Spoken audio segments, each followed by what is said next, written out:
right, what's up? What's good? What's happening? What it do, baby? You're tuned in to another edition of the Why Not Us, Why Not Now podcast. It's your boy Xavier, aka X, aka Zay, joined by my brother from another, Kory Blackshear. KB, it's episode 30, bro.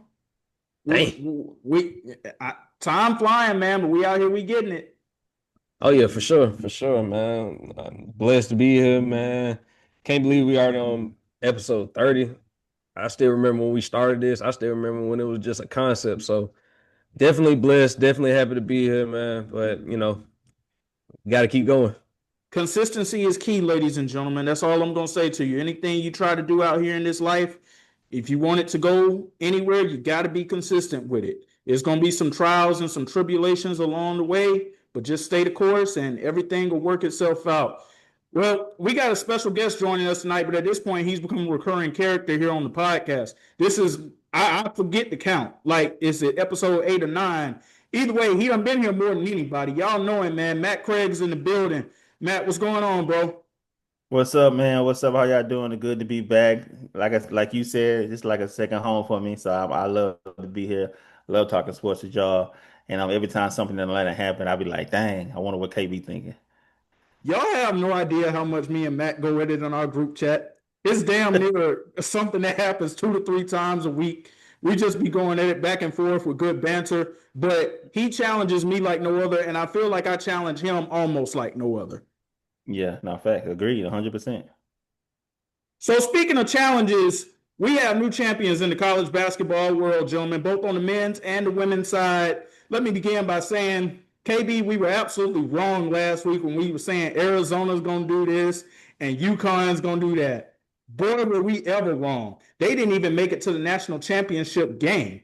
I didn't see that coming for either one of them. But that's why they say you got to be careful picking a team that is always winning in blowout fashion because when they get into a close game with somebody, they might not know how to turn that curve, for lack of a better word, on what they have to do to like turn that pressure up. And Michigan, they had been consistent throughout the tournament.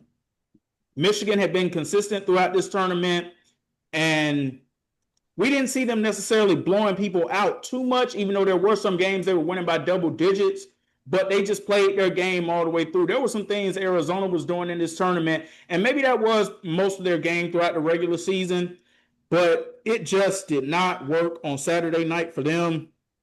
And going to the women's side, UConn, it definitely didn't work out for them. I didn't think there was a chance in heaven or hell that South Carolina could beat them in that Final Four matchup. And Don Staley and that staff, they turned up a pressure cooker defensively on the Lady Huskies, and they had no answers for it whatsoever. Want to say congratulations to the UCLA Lady Bruins for winning the national championship on the women's side and the Michigan Wolverines for winning on the men's side. This is Michigan's first title since 1989 in men's college basketball, and this is UCLA's first ever women's national championship in basketball. Matt, let's start off with you. Did you find any of this to be surprising in any way whatsoever? Yeah, so it was we doing both sides, guys and girls. Yeah, so it was for me, I'm gonna go start with the girls first. The ladies, congratulations to UCLA. And it's refreshing to see a team come together, stay together, build together, go through trials and tribulations, and make it to the mountaintop. That's refreshing to see in college basketball, especially with the NIL and transfer portal and all that going on. It's good to see that. So that's one thing I love from them because I remember when LSU was playing against them, some of them players during when we won our championship back when we had Angel, and I remember Flau'jae had to been talking about going against them, especially Betts. So it's good to see that in a team come out on top. So with SC, I know y'all probably already talked about it, but I just want to point out what Gino did after the SC game was crazy, insane, and he know he was wrong. And sometimes you just got to take your A whooping like a man and go home. And you won a lot of championships and you beat a lot of people, so you should be able to take it on the chin and go home. But I don't want to give SC excuse, but it still kind of felt like they was that lingered on into their focus where they wasn't locked in for this game. But I don't want to take anything away from UCLA as well because they played great. But that was a ass whooping from them because I didn't see that coming, X. I'm not gonna lie. I didn't see that coming. I don't know. I don't know what were your before. I know you kind of went over who you thought was gonna win overall, but that kind of caught me off guard. Okay, so I got another question for you then. Are you saying you didn't see them winning the national championship coming, them winning the national championship in the fashion they did, or them even getting to the national championship in itself? Because I don't know how high up you had Texas on your itinerary in terms of how far you thought that they could go in the tournament, meaning the Lady Longhorns. For me, I said UConn's either going to win it or Texas is going to win it because in my mind, they had a superstar in women's college basketball, Madison Booker. We're going to talk a little bit more about that in a moment. But which part of it surprised you the most when it came to UCLA? Was it one thing or was it all things being a combination of everything that I just brought out? So, what surprised me the most was the fashion in which South Carolina lost the championship game. I didn't see that coming. The way they was dominated, the blowout, and I know the conversation kind of started about does this taint Don's legacy, her resume, because she got back-to-back games when she got blowed out, and I'm not going that far because she got three, working on four. So she's a winner. We're gonna lose. We're not gonna win them all. But that's what I'm for me, X. That's what's most surprising to me. Just the way they got dominated. I didn't see that coming. I'm not surprised that UCLA won, but I didn't think it was gonna be over by the second quarter. That's all I'm saying. Now on the guys side, I would say Michigan and Arizona were the best teams throughout the season for the most part.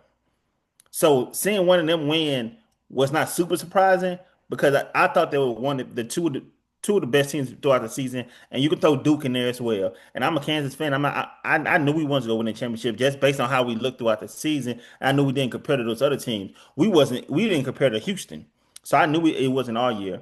But Michigan, one thing about them, I'm gonna say this and be done. Someone asked me, they said what's going to be the most memorable thing for you about this Michigan championship? And I literally thought about it and I said, nothing. Like literally nothing. I can't think of what's going to be memorable for me for this championship. And then I look back into last year, Florida. What was memorable about that championship win? Nothing. So it's like the last one, X, I would say that kind of stood out. Well, I'm gonna say this: if Duke would have won it this year, that probably would have been more exciting, just because it's Duke and also who's on the team, the freshmen. So that would have been a bit more exciting just because of that. But it's like the storylines were just not there for me for Michigan. I wish them the best. I'm glad they won it. They deserve to win. They are the champion. But it's just a new era of college basketball that we in. It's not like the girls. How I started out by saying it was good and refreshing to see UCLA come together, stay together, go through trials and tribulations together, build a team up, and finally get to the mountaintop and win. That's a beautiful thing to see. I'm gonna remember that. In college basketball, we don't really have that anymore. The exciting things for us is seeing college freshmen come in, seeing if they can make it all the way, and for the most part, they hardly never make it all the way. So they don't really have teams that stay together, build together, and build like college legacies like we did in the past. And that's just a new day and age we in. Like I'm not saying that in a bad way. It's just it's an NIL era. It's the transfer portal era, and we just kind of got to get used to it and decide, hey, are we gonna change with the times or complain and be like an old man? So I get off my lawn. I want to move forward with the times and get used to how it is now, but it's just gonna take a while, especially considering how the era I came from, where you will have teams stay together for a while, and you ain't gotta have superstar players. Cause like I said, I'm a Kansas fan. My favorite team was the team that won the championship with Mario Chalmers hit that shot on Derrick Rose because Memphis couldn't hit their free throws. Mario Chalmers, Brandon Rush, Daryl Arthur, Daryl Jackson, like that team. None of those players are superstar NBA players, but that was a team that stayed together from their freshman year, and they added pieces, and they grew, and they finally got over the mountaintop. So that's why it's memorable to me. So that's my take on both of them. Congratulations to Michigan, congratulations to UCLA. I wish both of them the best going forward, especially those players. They both got some good players on both sides. I love to see a good bit of them go to the league, and they both got some that could make it. So I'm looking forward to what they would do. And I'm looking forward to how college basketball would change over time and see will we be the ones to embrace it or complain about how it used to be. Well, there are going to be some people who are going to complain about how it used to be, no doubt about it. But when it comes to us, I don't mind embracing it, but what I will say is I did not enjoy watching blowouts for a good portion of the Final Four weekend on both sides of things. I will say that. Now, to what you said about what was memorable for Michigan and what was memorable about Florida last year, I'm going to answer that a little bit later on when we get further on into this topic. KB, your thoughts on UCLA getting the job done on the women's side, Michigan completing the job on the men's side? So basically for you, UCLA, I think it was important to note that like I'm glad they kind of did what they did. I wish it wasn't a blowout, but I'm glad they did what they did because a lot of people weren't giving them much of an opportunity, and UCLA been pretty much one of the best outside of UConn. You can honestly make a case that they've been the second best team in the country all year. Outside of UConn, which I look at it like they've been well coached. They actually have a complete team. They had size, which gave South Carolina a lot of problems. They were getting thrown around on the boards, if we're gonna be completely honest. So I look at UCLA like I'm glad because a lot of people, including myself, at times wrote them off. We looked at the field of UCLA, UConn, Texas, when we were looking at in South Carolina, and we were not really, as great as a team that we saw UCLA being. I even said on the last episode, I'm gonna give them a puncher's chance.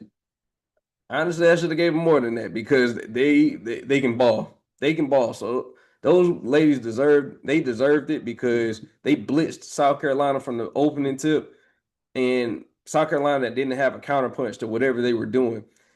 They were able to run. They were able to, like I said, control the boards. They played great defense. They threw South Carolina off from everything that they were doing, everything that they established in the regular season and even in the tournament. They weren't able to build a rhythm, and that was the reason why they could not get anything. Even when you thought that they could make a small run, UCLA shut it down immediately because, like I said, South Carolina couldn't counter the size that UCLA had, and therefore they couldn't control the tempo. So therefore, they couldn't get into their sets and run what they wanted to run because of the fact that UCLA had stifling defense pretty much, especially in that first half. They stifled them pretty much and took them out of the game.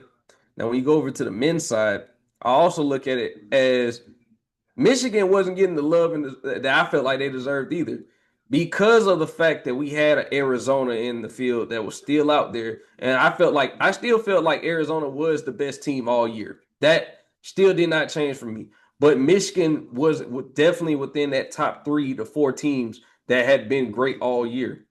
And they were consistent in the tournament. It's not like they were blowing teams out every single game. They were just consistent. They made Arizona look like they didn't belong there. That game, if you tune, like I remember when I tuned into that game because I missed the first few minutes of the first quarter. I could not remember seeing a time this season that I could see Arizona look so out of sync. They just looked like they didn't know what they were doing. They looked like they weren't supposed to be there. But that was because of Michigan. Michigan has been a great team. And, even when I saw them play Duke earlier this year, I said, this could be like a potential national championship game right here because of the atmosphere, the build-up, everything that they had going on in that game was perfect. So, in Michigan, what I'm saying, they hung tough. So, it was really like, I think that maybe we didn't give them the love. And I'm not even going to speak on everyone. I'm just going to say I didn't give them the love and respect they deserve for being consistent all year long and then doing what they did in the tournament because of, the fact that fell in love with the eye candy. We fell in love with the Arizonas of the world, fell in love with the UConns of the world. It happens. But, like I said, in a one-game sample size, anything can happen. You got to come out there and play. So I think Michigan showed that we've been doing this all year. UCLA showed we've been doing this all year. Y'all just had to wake up because I know the job and I'm looking at the coaching job that both UCLA and Michigan had. That's what I think was also a separator. And they outcoached their counterparts in those games. That was just, you look at Dawn. I'm even if she doesn't admit it, she'll admit she had no counter for what they were doing. that was the reason why I felt like that UCLA dominated that game. Because you could look at certain times, you like, well, the players didn't do this. Sometimes you get out coached. It happens. Matt, to your point about Dawn Staley's legacy, I don't think this diminishes her legacy only because of the fact that you look at what she's done prior. Yeah, because you have to look at like, yeah, she's been blowing out in national championship games, but she has the national championships to back up too. Being successful means you're going to lose. Gino's lost. I think he said the other day he's lost the most tournament games ever out of any coach. That just tells me that you've been there the most. You're consistent. So obviously, if you've been there a lot, you're gonna end up losing a lot. It just happens. But I think that you have to look at it like Dawn. She's been consistent. You took down the number one team in the country who was on, I believe, a 53 or 54 game win streak at the time. Your legacy should not be questioned because, like I said, a lot of people didn't give you a chance to win that game, that Final Four game, in the slightest. So you have to look at it like, I know it's disappointing, but for you to come out and win, because I wasn't giving you a chance in that game, and I don't even know if I would have gave you a chance if you had made it, if Texas came out the other side. I don't know if I would have gave you a chance either, because I thought Madison Booker would have gave them work at the time too. But, you know what I'm saying? I was wrong. But yeah, Dawn's legacy is cemented. I think that her legacy is only going to continue to grow, especially because of, her stature and where South Carolina is as a program for women's basketball right now. I think it's only going to continue to grow because, like I said, they're going to be contending next year and the year after that and the year after that, as long as they are, remaining, competitive as far as recruiting goes. As long as Dawn Staley's there, I think that they're going to remain one of the best in college basketball for women basketball. Before we get to the coaches portion of this and where you have the current coaches ranked, let me ask y'all a question. When it does come down to NIL, and I haven't really thought much about this until we started talking about the recruiting angle of this, especially what KB just brought up for South Carolina. Do you think that NIL is having a similar type of effects on women's college sports as it is on men's college sports? I would say in a more positive way. I think in a more positive way, it has an effect on women because the women were already staying in college 3 years, 4 years already. So they're able to get paid more money now. And on top of that, the ones that are good enough to make the leap and go to the lead after 3 years, they have more of a incentive to stay behind because of the money they're making.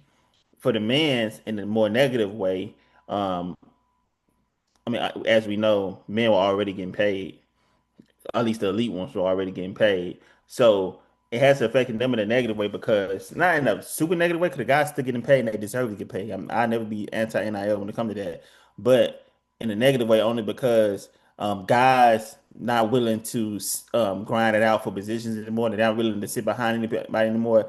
They're not willing to stay behind and do things like that anymore.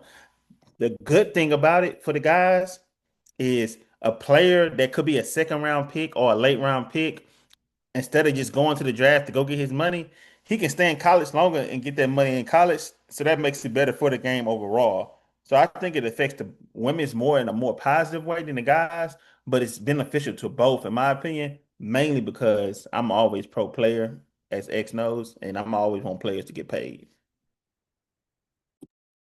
All right, KB, where are you on this argument? Yeah, or this discussion, I should say. Yeah, I'm pretty much kind of like the same way. Like, I think that it's great for women's basketball because of the pay discrepancies in the W. You've seen women opt to stay longer in college, like as opposed to going professional. You've seen a lot of, like I said, you're seeing less movement. You don't really hear about a lot of women.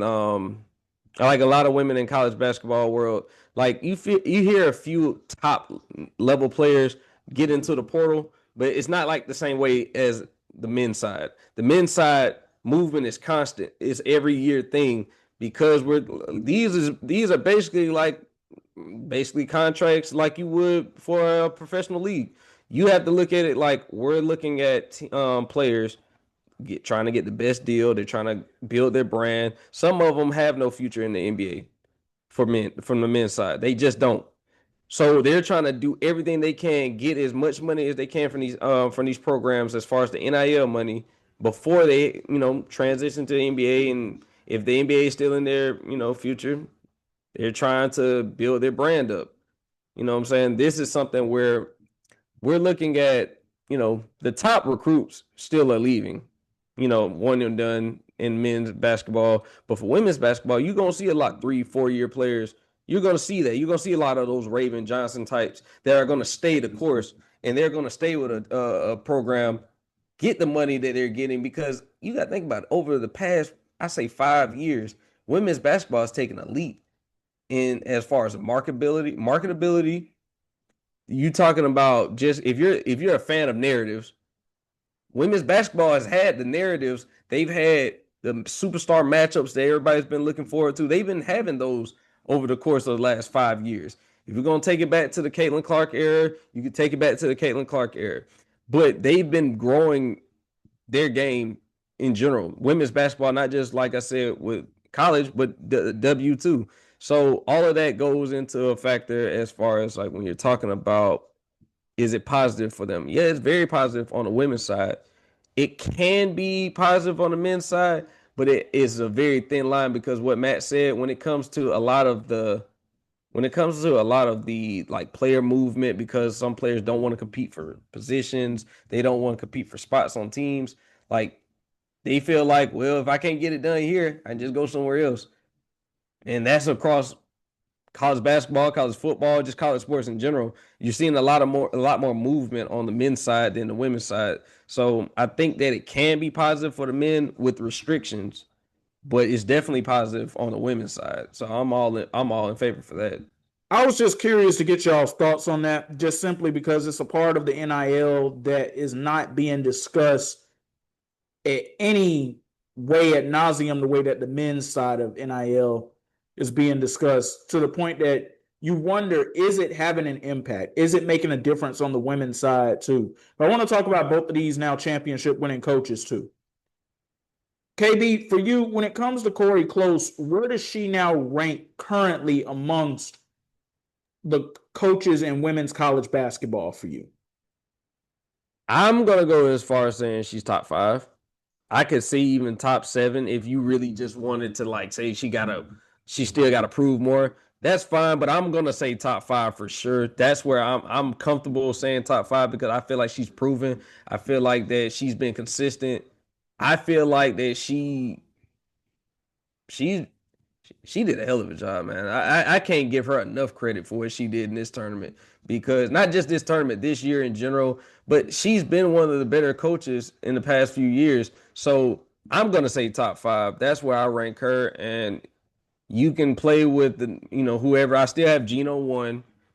Dawn, she would be somewhere either 2 or 3, depending on where you have her. Kory, I probably would put her at either interchangeable between 2 and 4, because I think Dawn would be 3, and I would put her between 2 and 4, and I would feel comfortable with that. Like, and it's really just depending on what you prefer. So you're saying top 5. I agree with you on that. But for anybody who would say top 7, honestly, who are the other coaches besides Gino, Don, Vic Schaefer at Texas, and you'll throw Kim Mulkey in just because of longevity at LSU? Who are those other names that you could honestly think to throw in front of her? I'm not saying that. I said some people, but like I said, that's what I'm saying. Yeah. She would definitely. I couldn't in good conscience put her outside of that, like top 5.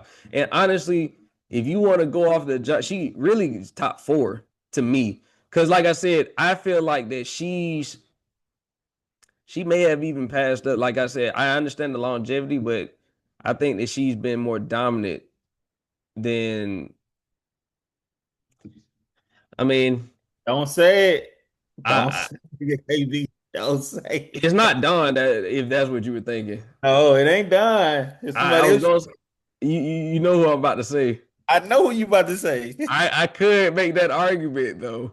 I feel like I could make that argument that she's been better than Kim Mulkey as of late. Ah, there you go. I knew it. I couldn't make that argument And I'm thinking about it because if next year she goes out and does it again, then we got a conversation. We got a real conversation. And hey, I didn't want to. I know it's gonna be a lot of people probably hear that and be like, man, I don't know if I can go that far, but Kim Mulkey's had some pretty talented teams, and they haven't done much. Like, I know that I thought that they were gonna make it at least maybe. I had Final Four on a couple of brackets, but that was just it depended on a lot of things. But I'm not gonna lie, I was disappointed that they lost this year to Duke. I really was. So I got to see more from LSU. Flage's now done at LSU, so and then bringing them Malaysia Flowali. I thought that they were, loading up for a longer run in the tournament. So it was just disappointing. It was disappointing, but yeah, man, I ain't gonna lie. I knew you had it on your mind. You was just like, yeah, don't do it, don't do it. But I had to just because it's been a point of conversation in my mind. Like she just might. Okay, so let me ask you a question then. Based off of what we saw from LSU roster wise this year, not name wise, but just roster wise and player wise, who was the star that LSU had on their team this year that was going to give them a fair chance of going up against a UCLA with Lauren Betts, a UConn with Sarah Strong and AZ Fudd, or a Texas with Madison Booker? I'm not gonna do that one. I'm not doing that one. Yeah, nah, you got that. You got that. That's fair. That's a fair Yeah, point. we gotta stop it, bro. We gotta stop it.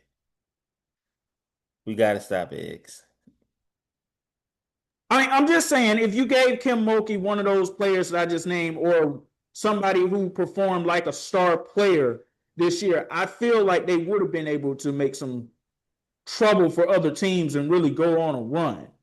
Oh yeah, definitely, definitely. We had some underperforming players too, though. I mean, I'm not trying to make this an LSU conversation, but we had some underperforming players. Kim we gotta put some respect on her name. Shout out to Kim. She got four of them. Yeah, I gotta keep that in mind. She got four championships. That's not no little weight. But Michaela Williams, we talk about the superstar that Madison is and Booker is 35 in Texas. Which she is. Which she is. She is a bona fide star. Michaela Williams came out in the same high school class as her, and Michaela was ranked higher than her. Some people was putting Michaela higher than Juju. It was interchangeable, 1 and 2. Who's better, Michaela or Juju? So for me, my biggest disappointment, and I hate to say this because she's from my area. She's from the same city and parish that I'm from, but she hasn't lived up to the billing of being the player she was supposed to be, in my opinion. And that is the biggest thing that's holding us back as a team.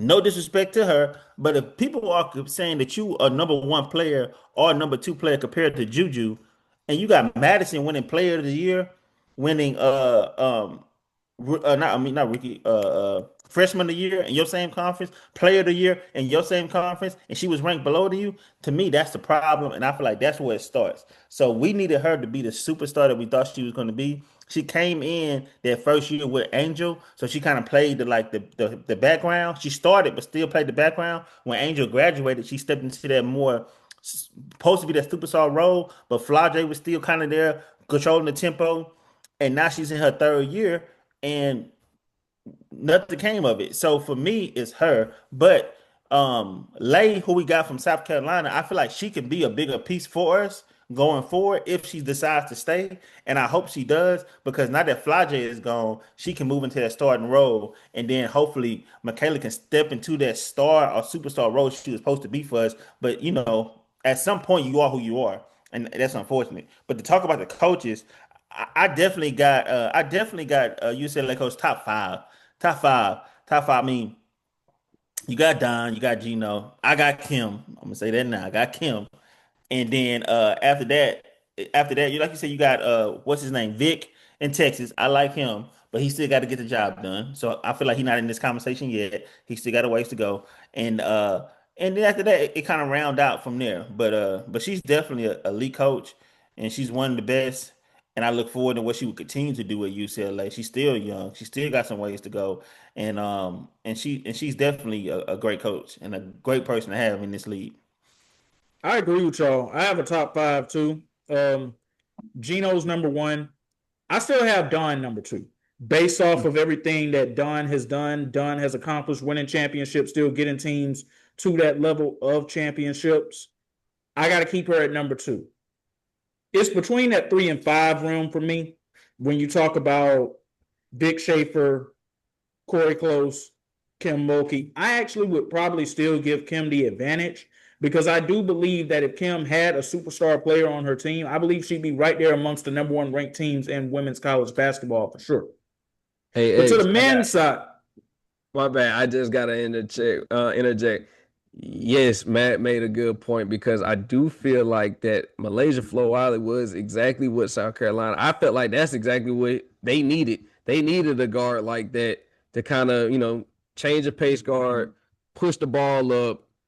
I think that, that was something they were missing. And I think Michaela Williams, she has the billing to be a superstar player. And like you said, it was the fact that because I remember seeing her freshman year, I said, oh, this girl can ball. This girl can ball. So I'm looking at it like she could be player of the year type of talent just because of everything she's been. She's has the championship game experience. She's played in multiple big games in her career. She's played in more big games than a lot of people probably see ever. So I look at it like, yes, Michaela Williams did disappoint. And I see the point that y'all are making about Kim Mulkey as well, because Kim Mulkey, it's not even really from a resume standpoint. I think it's for what she's done lately. And that's probably me giving her too much of a disadvantage from her side because of the fact that there was no comparable player to any of the top stars from the Final Four teams.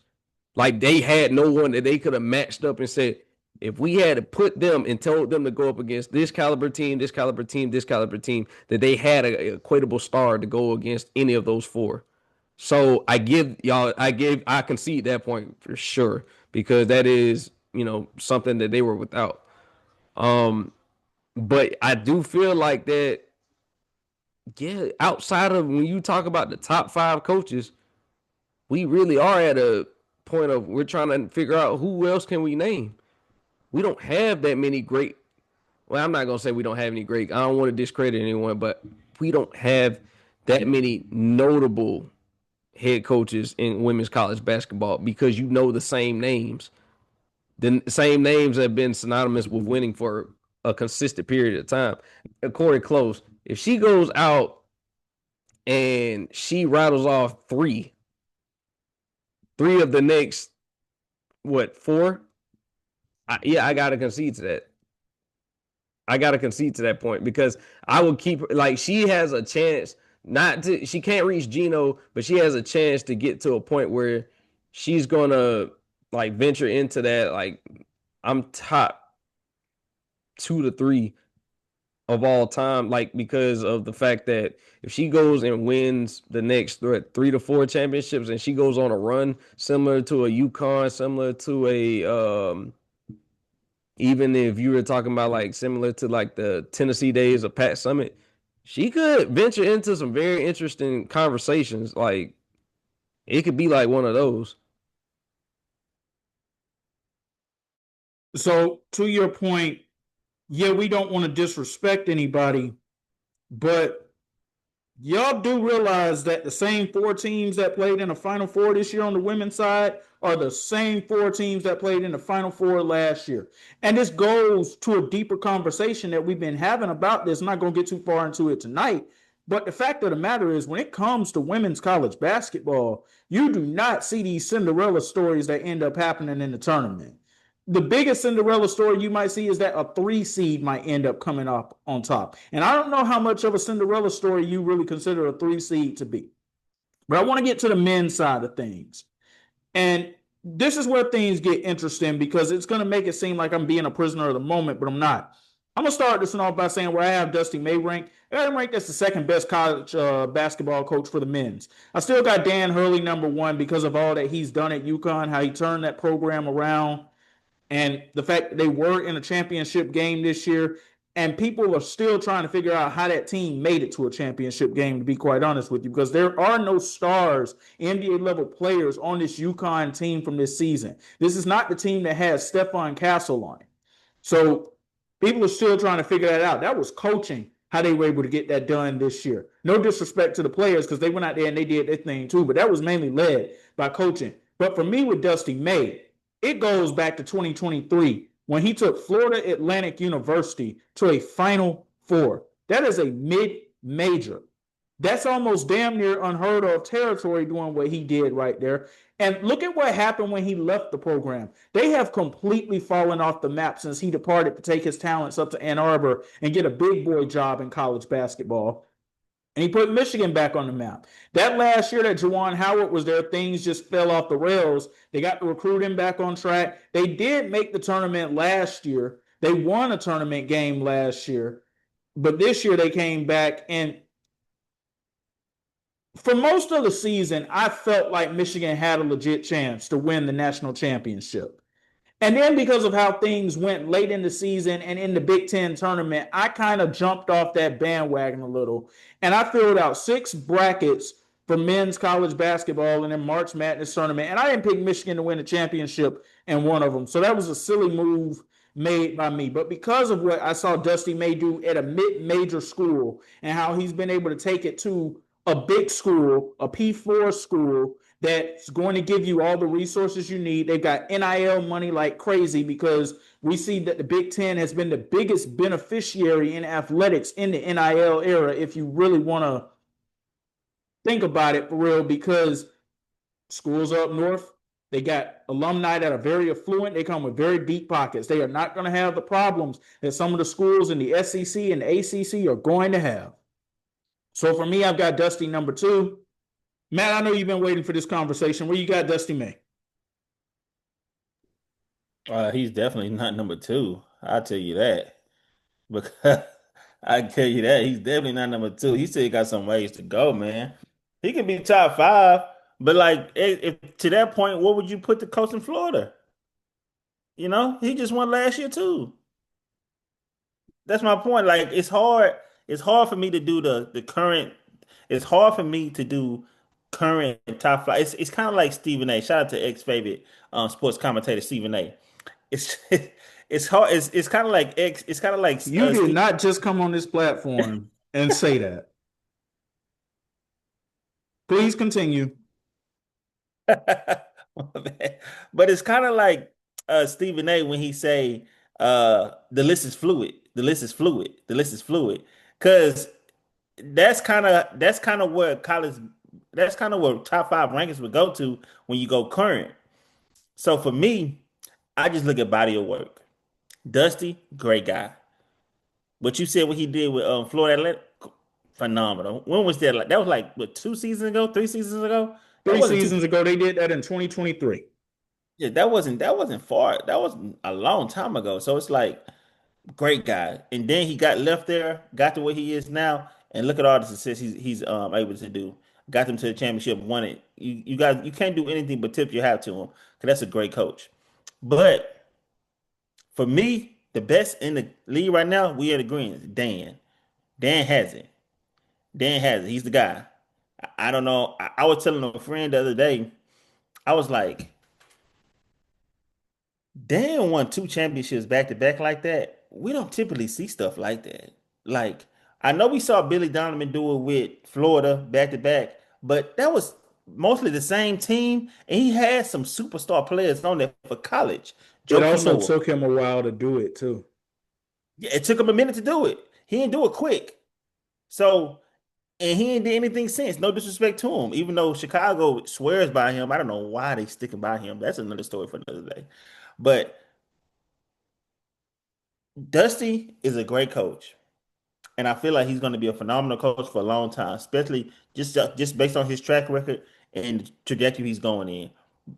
For me, he's in the top 5, but for me, I can't put him above Bill Self. And that's not me being a homer. That's just me calling it what it is. He's just not above Bill Self because Bill Self has 2 championships.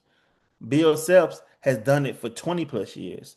Bill Self is constantly in the tournament. These last 3 years been down for him for his standard, but that doesn't take away from his greatness. So for Bill, I got him still as his top 3 coach in this league. If I was to start a team right now, Dan will be my number 1 pick, and Bill will be my number 2 pick. And then I have Dusty falling in there, but he's not like a for sure top 2 coach to me. And the three spot can be exchanged based on who you're talking to. But I'm gonna put him there right now, especially coming off the championship, especially doing what he did. And like I said, I'm basing this off trajectory based on what he did and what he has done and what I think he will continue to do. So we don't have enough time in this show for me to get into this Bill Self conversation that we got into in the group chat the other day. Trust me when I tell y'all, we don't have enough for that. But Matt explained it here. He's going based off a body of work. Yes, for me, this is a combination of current and body of work at the same time. And you asked about where do I have Todd Golden on the list. I'm really trying not to make it sound like I'm contradicting myself, but I got him somewhere in the top 10, maybe closer to the top 5, because I watched in person that disastrous loss in the round of 32 that happened against Iowa this year. And it just looked like there weren't many adjustments that were made at halftime if you really go back and look at that game.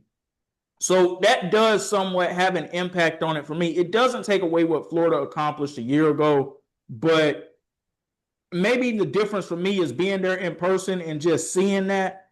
But that does have an impact on me right now as to where I have him. He's not out completely of the top 5, top 10 rankings for me, but he's kind of floating somewhere in there right now. That's what I'm saying. He just won it last season. That's my point. That's why it's hard to do. That's why I just based off body work. Because if we start talking about it, you got Rick Pitino still coaching. Just bought St. John's back. He's still coaching. First Sweet 16 since the 80s, 90s, whenever he did that. You still got John Calipari. He's still coaching. He isn't done. And I know he hasn't been the best coach for a while, but Tom Izzo is still coaching. I'm not saying I got these guys all above Dusty, but when you start talking about best coaches, I just start looking at guys that have been doing it for a long time that has showed a consistent track record of being on top, going through different teams, rebuilding, breaking it down, doing it over, and I just give those guys the edge because of everything that they have been through to get to where they are now. And he doesn't have a championship, and I pray he gets one because he should have won it last year. But even Kevin Sampson, I got to give him credit as a top 10 coach. Oh, yeah. I told you already I have him in my top 5 because of what Houston was before he got there and what he's consistently had them as for the better part of the last decade. KB, where do you have Dusty May? Yeah, I got him top 10. I think that, like you said, Dan Hurley's still the best. And then you can get into a list of like who you think. You gotta give Kevin Sampson some credit. You gotta give, Nate Oates. He's done a great job at Alabama. He's, pretty good up and coming coach as well. Not up and coming, but like he's been consistently good over the last couple of years. Rick Pitino's still showing that he can get it done as a top 10 coach. Then you got guys like Ty Golden. You have guys like, Bill Self, if you want to go off a body of work. So it's a lot of guys that you can honestly make a case for that top 10 ranking. Dusty May, for me, I'll probably put him top 6.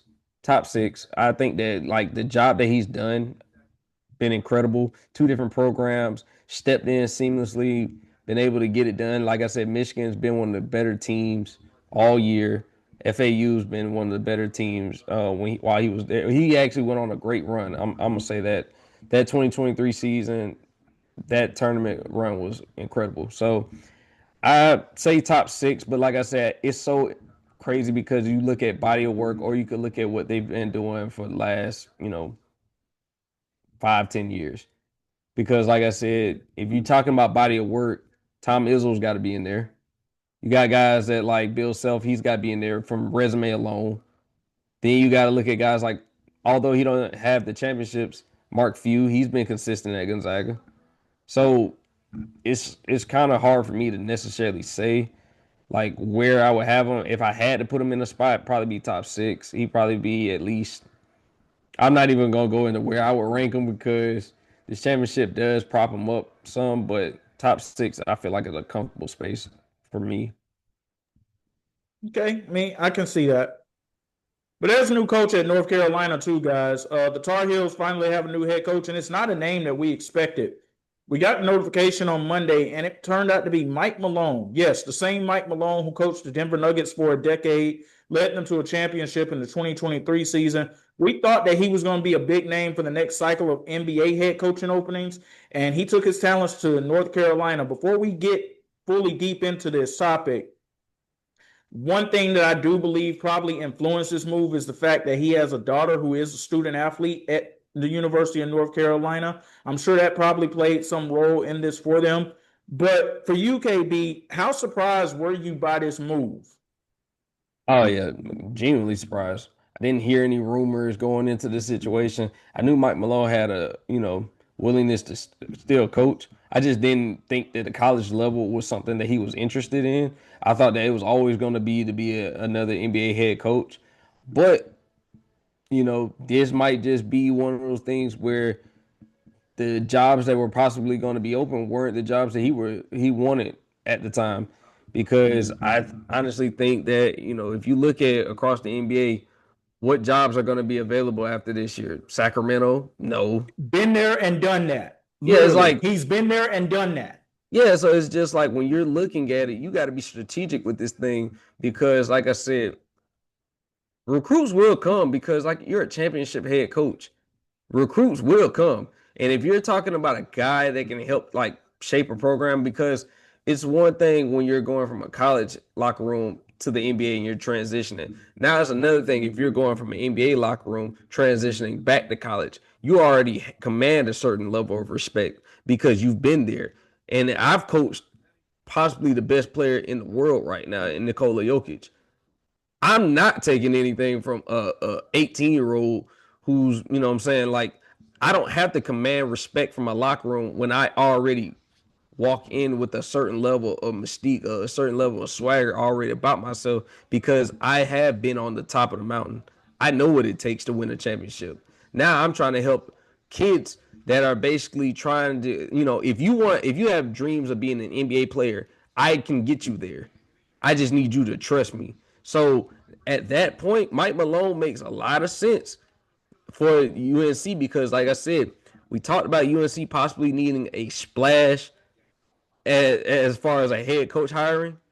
This is a splash. I know it's not what we thought was going to happen, but when you look at it, I see a lot of people being on board with this move because of who he is and what he's done while he was a head coach in the NBA, especially his tenure in Denver. So I can see a lot of people being on board with this, and I can see the UNC, leadership being definitely on board with. Of course, you don't make this move unless you sign off on it. But I could see this being the guy that you look at and saying, if he can get us back to where we need to, if anybody can get us back, it's Mike Malone. I think that he has the pedigree to do it.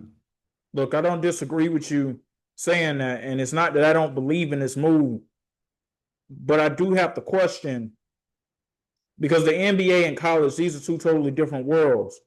We saw them make a splash move with their football team not too long ago, bringing in Bill Belichick. To our knowledge, that hasn't exactly worked out how they wanted it to so far yet. Now, maybe 2026 can be a different season than 2025, but I have to question, how do we know that this isn't going to have some of those same type of ripple effects? Well, I got to say, in one instance, when you look at the Bill Belichick situation, that was a completely brand new roster from the year before. They had literally no one. I think they had maybe 60 players that transferred out. So that was a completely new program that he was trying to build. And you knew that, people were going to tune in, but we knew with the football program at UNC, it was going to be rough that first year. So I don't know. And I think that Bill Belichick for the college game, I do feel like he's a little out of touch. I did, you know what I'm saying? I was always on that wagon when it came to him. I just felt like that his philosophies were a little bit outdated, and for the college game. But I do think that this is going to be a little bit of a different scenario. I just have a slight feeling that it is going to be a little different. I'm not 100% sure, but I don't think we'll see it to the level of, because like I said, it's not that many. When you're talking about the ACC, you only have a legit few that you have to contend with every year. The first step is winning your conference. Then you can talk about national championship picture and everything else, but you got to win your conference. And if you can be, better than Duke, you can be better than Virginia, you can be better than a Florida State or a Miami, Virginia Tech, you got a chance. Like, so it's wide open for them. I think that they just needed a guy that can actually come in, command the respect of the locker room, establish his philosophies, and he can go from there.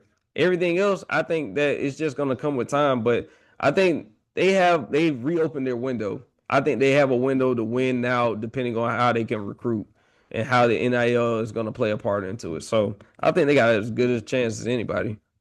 Matt, how do you feel about this move? It caught me off guard. I'm not gonna lie. I did not see that coming. I know they were talking. I know they're talking to a few current coaches, especially ones that was in the tournament, Arizona, in particular. And he was always acting a little weird as about like they was unsure if he was like he said, I hope this program continues to do well after me. And they're like, what are you talking about? You in the tournament. So it was like he was making a little weird statement. But he signed the extension, so it ended up being fine.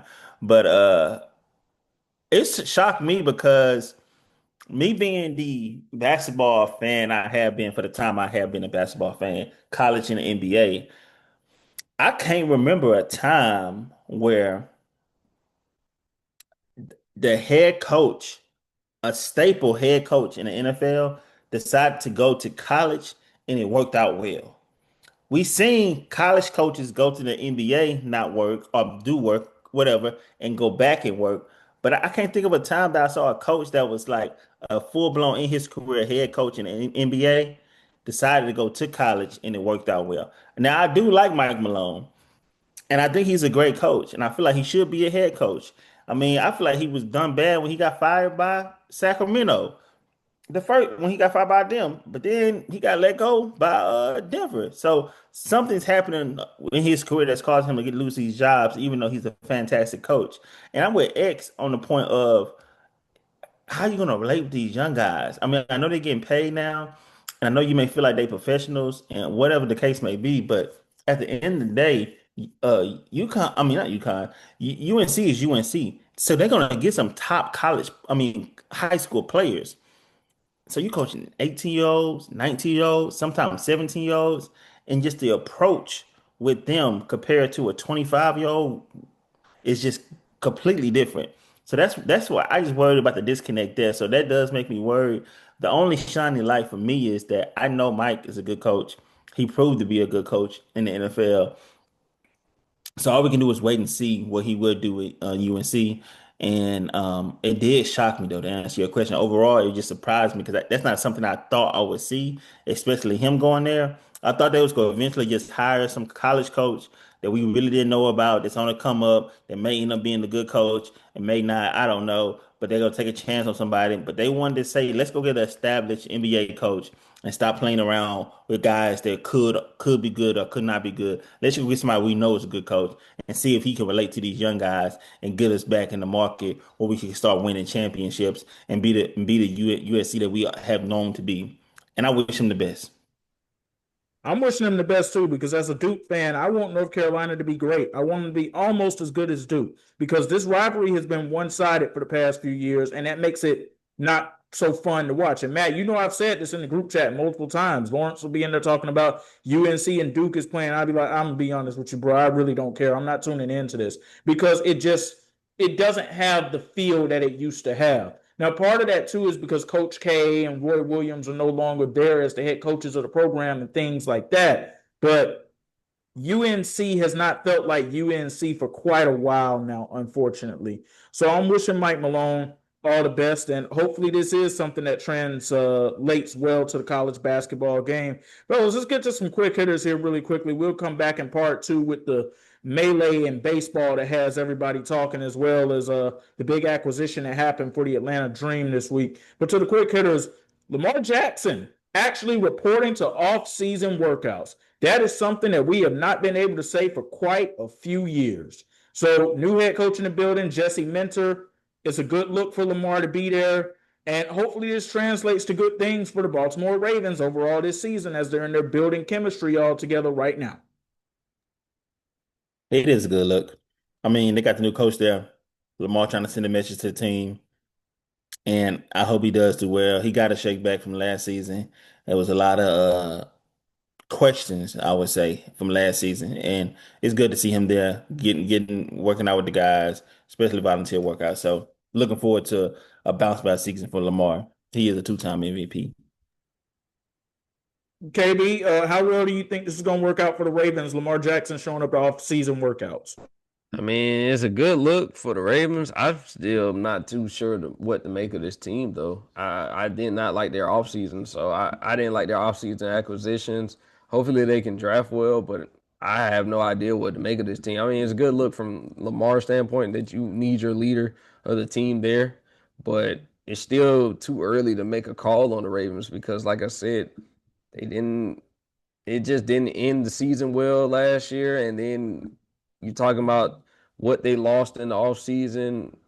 I'm not sure. And I know about the Trey Hendrickson pickup, but I'm still not really sure what to make of this team. Okay. To the NBA we go. I don't know what the Los Angeles Lakers did that pissed off the basketball gods. They got them in a big way last week. In OKC, losing Luka Doncic to a grade 2 hamstring injury. And then we find out 2 days later that Austin Reeves is now out with an oblique injury. This team's playoffs hopes, look, they're going to be in the playoffs, but as far as them being able to do anything, that's pretty much all but over.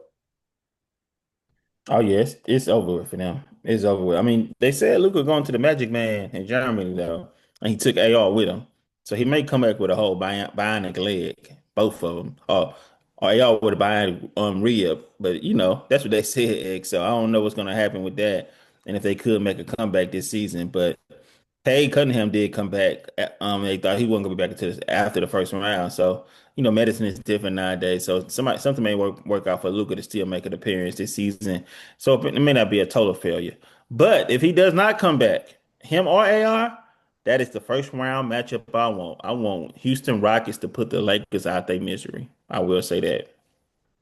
Yeah, we'll see if it ends up going that way because I'm not so sure they're not going to fall to the 6th seed at this point. Well, maybe they can't fall to the 6th seed because Minnesota keeps losing, so they can at least be the 5 seed. I'm not looking forward to watching my team in the playoffs without Luka and Reeves. I mean, I saw what they did against Dallas the other night, and it just was something that was not promising out there. But I got some more thoughts. So I'll touch on it in a moment. KB, the Lakers losing Luka and Reeves. Surely you're probably on the same side with us on this, that this is now a lost season completely. Oh yeah, and it's such a shame because they had so much promise going into the playoffs, but to lose two of your top three guys when you definitely are you real top heavy. This roster is very top heavy. When you look at the talent I don't think that they could just they're not distributed. Their talent isn't distributed like proportionally for them to be able to compete with teams. Like I felt like no matter who their first round matchup was going to be, whether it had been Minnesota, whether it had been Phoenix, they were going to struggle because of with these injuries and because of the fact that they weren't getting consistent play from guys like JJ just called out the entire team. He just called them out for a lack of effort. So it's not that they don't have talented guys. They're not talented consistently. When you're getting, you don't know what kind of contributions you're going to get from certain guys. Like DeAndre Ayton, I have no idea what to make of him other than what I already had initially thought of him.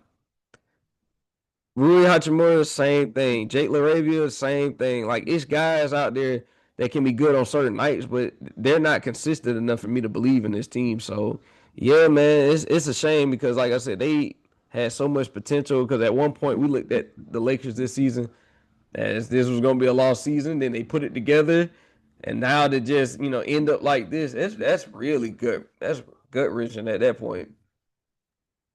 If there is one positive that I'll take out of this is that the new owners now know for a fact there are some major improvements that need to be made to this roster overall in terms of just bringing in the right types of role players and guys who can contribute in a big way. We've seen games this season where the Detroit Pistons didn't have Cade Cunningham and Jalen Duren, and they were still out there putting boots in asses. Like, they need to be able to construct their roster in that type of way. So I think this is beneficial for the long run for the Lakers owners to see, what we currently have surrounding Luka and Reeves and maybe even possibly LeBron. I don't see him coming back after this season, but there is still a small possibility that you have insiders talking about. But with Luka and Reeves, and even if LeBron comes back, there's still not enough around this roster. And it starts at the 5 position. DeAndre Ayton and Jackson Hayes are not it. No disrespect to them, but they are just not it. So they're going to have to go out and they're going to have to improve at that position dramatically. I want to go to some baseball news now. The Tampa Bay Rays are back at home at Tropicana Field, fellas, for the first time since 2024 due to Hurricane Milton.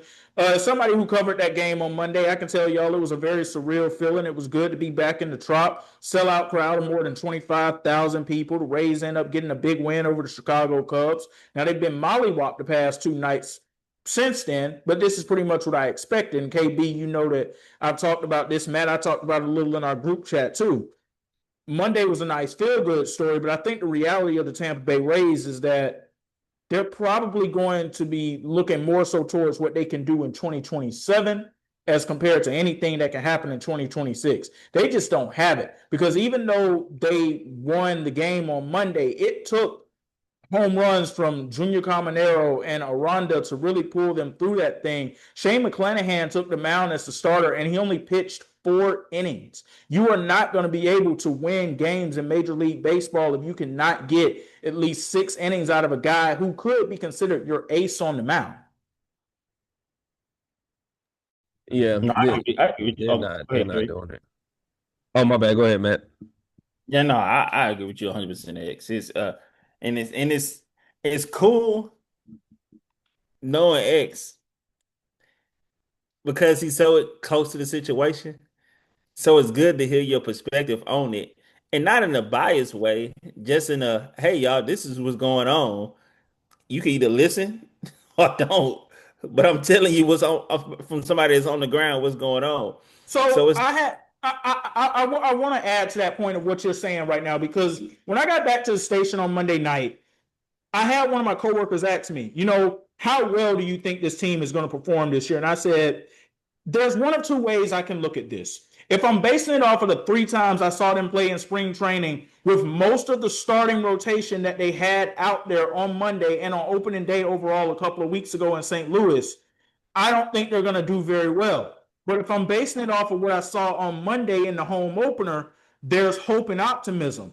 But I also believe that there was smoke and mirrors around that hope and optimism too. There was a lot that was going on in that building on Monday, and more so than anything, as opposed to it being the Rays home opener, it was more so about the Trop reopening for the first time in 18 and a half months because of the damage that was caused by Hurricane Milton. That's more so what the story was coming into this. The mayor of Tampa and the mayor of St. Pete, both of them threw out the ceremonial first pitches. There was a big ceremony before the start of the game, them honoring the construction workers. Well deserved too, by the way, because they did a great job getting that stadium back in playing shape compared to where it was to just a year ago. You would be driving by on I-275 in St. Pete going into Tampa last year, and you're looking at the roof still being uncovered. And now you drive by there now, and it's almost like nothing even happened. So it more so was about a celebration of the community coming together for the reopening of one of the popular venues in the city, as it was to coming out and watching the baseball team, if you ask me. And I feel like that's going to continue to show itself. Now, this weekend's not going to be a good example of me describing that because the New York Yankees are coming into town. And everywhere the Yankees go, they're going to draw a crowd anyway because they're the Yankees. The Cubs are going to draw a crowd because they're the Cubs, the team that the Rays are playing right now. But as the season goes on, you're going to see that attendance continue to dwindle, and you're going to see this real team for who they really are.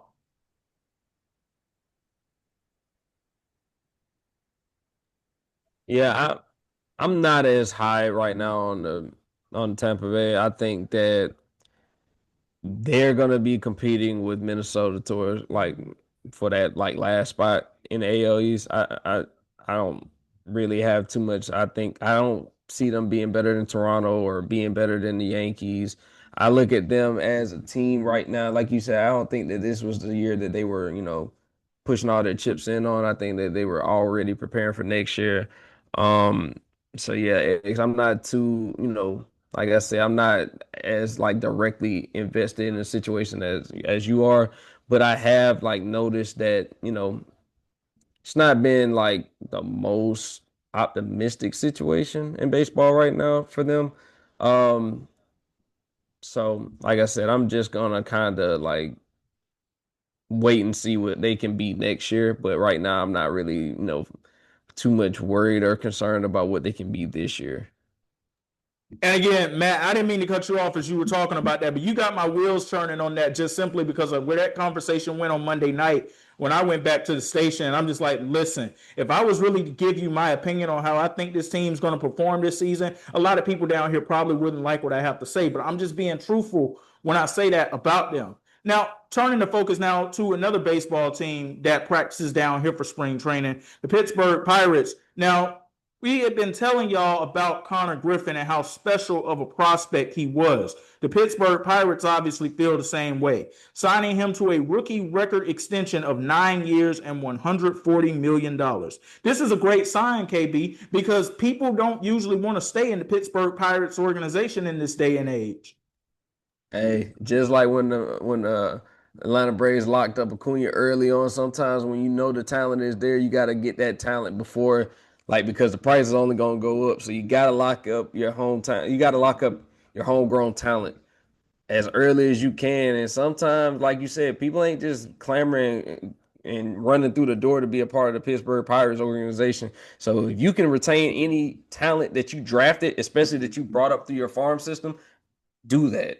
Do that because, like I said, it's not like you're a free agency destination. Like as great as a city as Pittsburgh is, like it ain't it ain't just some place that people just want to go play at. So if you can keep any talent that in the door, like in the building, please try to do that because I think that this signing is more indicative of where they're trying to get to and what they believe they can be future wise. And they say they got their cornerstone star. So I love the signing and I'm just glad they got it done because, like I said, you don't want to play that game of, well, let's wait and see. And then there's potential that you lose them. So I think this is a great signing. Matt, I don't know how much you've been following in terms of what I've been saying about Konnor Griffin and what I've been saying about the Pittsburgh Pirates for this year in general, but I feel like Pirates fans have more of a reason to be optimistic this year than Tampa Bay Rays fans, and Konnor Griffin is a huge reason as to why I've been saying that. No, I agree with you 100%. I've been keeping up with you and your commentary on it, and I'm agreeing with KB too. It's better to get it done now than wait till later and risk losing them. So I think it's a great thing, and I think their future is bright. And it's funny because my uncle, the reason I know most about it, my uncle is a Pittsburgh fan, like all around Pittsburgh fan, Steelers too. All he do is talk about the Steelers and the Pirates. So that's kind of where like, how I kind of like know most about them. But I agree with you 100% in KB on that. To some NFL news, this one did not make KB very happy earlier when we found out, but Caleb McGarry retiring suddenly from the NFL, and the Falcons now signing Jawan Taylor, when I saw this on Monday, I believe he was the 85th ranked free agent still remaining in the NFL at that point. So you go from Caleb McGarry to Jawan Taylor. Questionable offseason to say the least, KB. Yeah, and when it rains, it pours. That was the only thing I was thinking of when I saw that. You know what I'm saying? Of course, you want to see Caleb McGarry out there on the field, but you gotta, be concerned about his long-term health. And honestly, it's a shame because, like I said, at 31, he just signed a big off-season extension, so it was looking promising to get him back But this is a tough blow for the Falcons. I'm not gonna lie because, like I said, that was a key thing with Tua. This was going to be one of the best offensive lines that he's ever played behind. So he had a chance to actually be able to build some chemistry with those guys, and now to lose one of the biggest pieces of that line when you just lost, like I said, you lost a guy in Drew Dahlman a couple of off seasons ago to the Chicago Bears, who's no longer in the league anymore. Like you look at some of these things, and like I said, I know some people don't think that offensive linemen are as important, but when I tell you having a great offensive line is the only thing that make these quarterbacks look great. I don't care who it is, Pat Mahomes, it doesn't matter who it is. Like a great offensive line is the foundation of everything that they're being able to do. And I really just hope that Jawan Taylor can come in and just be consistent. Like he's not going to be Caleb McGarry. I don't think that he has to worry about being Caleb McGarry. I think that he just has to worry about doing his job. They signed him to a 1 year deal. I forgot the incentive. I think it was $5 million, something along those lines. You know what I'm saying? It's just like I said, it's an on the fly move just because given the circumstances, you needed a guy to come in and be able to fill those shoes. So, I mean, it's not really much you can say. We got to hope for the best, really. Matt, you are a Falcons fan / reporter. How do you feel about Caleb McGarry retiring? Big loss. KB. It's gonna be all right, brother. It's gonna be all right. For one, I just want to echo what you said about the offensive line being the foundation piece of a great quarterback. Without a good offensive line, no quarterback is really going to have be consistently great without that. So that's a big point. Overall, KB, I want to give you what they say. It's a light in the sky, silver lining. I see brighter days. Brighter days are coming. Brighter days are coming. We don't know who our quarterback's going to be, right? We don't know who our quarterback's going to be, but we got two lefties, and we're going to let them fight it out for it. Kevin Stefanski is two-time coach of the year. His decision making sometimes can be questionable, but he can know how to build a foundation for a good team. Probably not a great team, but a good team. Now, if he go out there and sign Joe Flacco, we got a problem. Hopefully, he don't do that. But KB, I just want you to know when I heard the news about the retirement, about the signing, about everything, I was just like, man, I hope KB all right. Did some tough news. But I just want to let you know, silver lining, that I see better days coming. I see a 10-win season coming. Maybe not this season, but it's Yeah, coming. yeah. I'm so glad you said that last point because the 10 wins ain't even in my peripheral. It's not even something I'm looking at, and especially not this season. I'm not. When I say that these offseason moves have been questionable, that would be an understatement. I have been very critical of the Falcons in the last 3 4 years. I've looked at them as it has to be a part of the process. This pain has to be a part of the process because I don't know if we can take it anymore. Fans have been, we've been deserving of a winner for a long time, and I don't know if it's going to happen anytime soon, to be honest. I know X knows that it's probably not going to be anytime soon. Actually, I'm not going to say that. I'm actually going to surprise you. I honestly think there's a silver lining for the simple fact that y'all play in the NFC South. And this is the division of uncertainty, and you don't ever know what to expect. Because I know Carolina made good moves this offseason, but I'm not going to believe that they're actually the best team in this division until I see them do it. I don't know who the best team in this division is right now. I've been honest about the Tampa Bay Buccaneers and how I feel like they're going to do. Not so great. I don't know if New Orleans is going to be able to take that next leap. I'm not somebody who would say you should automatically rule that 10 wins out just simply because of the division that you play in. The best of the worst. Gosh, gotta love it. Gotta love it. The best of the worst. I love it. I love it. Let's do it. All right, well, we'll be right back with part 2 of the Why Not Now podcast. X, Matt, and KB coming at you Yeah, man, we got some things going on in Atlanta besides the Falcons having Caleb McGarry retiring. We got to get into it. We'll be right back.